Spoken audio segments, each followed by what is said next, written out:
വിശുദ്ധ അൽഫോൻസാമയുടെ സന്നിധിയിൽ പരിശുദ്ധ കുർബാന മധ്യേ ഫാദർ ജോസഫ് തേർമഠം നൽകുന്ന സന്ദേശം വിശ്വാസികളാരും കേട്ടില്ല. പക്ഷേ ജോസഫ് അച്ഛന്റെ കൈവിരലുകൾ ദൈവവചനങ്ങളുടെ സന്ദേശങ്ങൾക്ക് ചിറകുകൾ നൽകി. ഭാരതത്തിലെ ആദ്യത്തെ വിശുദ്ധയുടെ പുണ്യവും ജീവിത വിശുദ്ധിയും ആംഗ്യചലനങ്ങളായി അവതരിച്ചു. ഇങ്ങനെ ബധിരർക്കായി ദിവ്യബലി അർപ്പിക്കുന്ന ഫാദർ ജോസഫ് തേർമഠം രാജ്യത്തെ ആദ്യത്തെ ബധിര വൈദികനാണ്. വിശുദ്ധ അൽഫോൻസാമയുടെ തിരുനാളിനോടനുബന്ധിച്ച് പ്രധാന തിരുനാൾ ദിനമായ ജൂലൈ 28-ന് ഉച്ചകഴിഞ്ഞ് 2:30-നാണ് ബധിരർക്ക് വേണ്ടിയുള്ള പ്രത്യേകമായ പരിശുദ്ധ കുർബാന അർപ്പണവും നൊവേന പ്രാർത്ഥനയും നടന്നത്.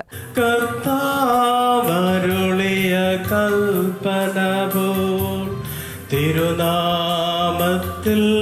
ചേർന്നിടാം, ഒരുമയോടി ബലി അർപ്പിക്കാം.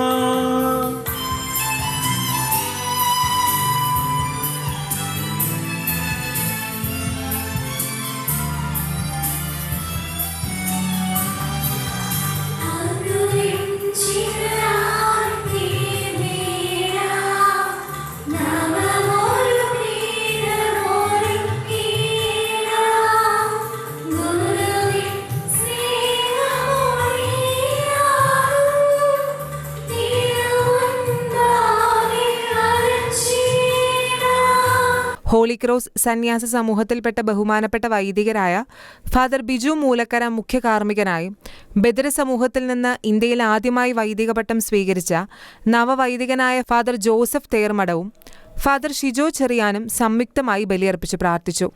ആംഗ്യഭാഷാ പഠനത്തിലൂടെ കേരളത്തിലെ ബധിര സമൂഹത്തിനു വേണ്ടി ശുശ്രൂഷകൾ ചെയ്ത് മികച്ച നേട്ടങ്ങളുണ്ടാക്കിയ കോട്ടയം നവധ്വനിയിലെ ഫാദർ ബിജു മൂലക്കര അർപ്പിച്ച ഭക്തിസാന്ദ്രമായ പരിശുദ്ധ കുർബാനയിൽ ഫാദർ ജോസഫ് തേർമഠം ആംഗ്യഭാഷയിൽ സന്ദേശം നൽകുകയും ഫാദർ ബിജു അതിന് ശബ്ദം നൽകുകയും ചെയ്തു.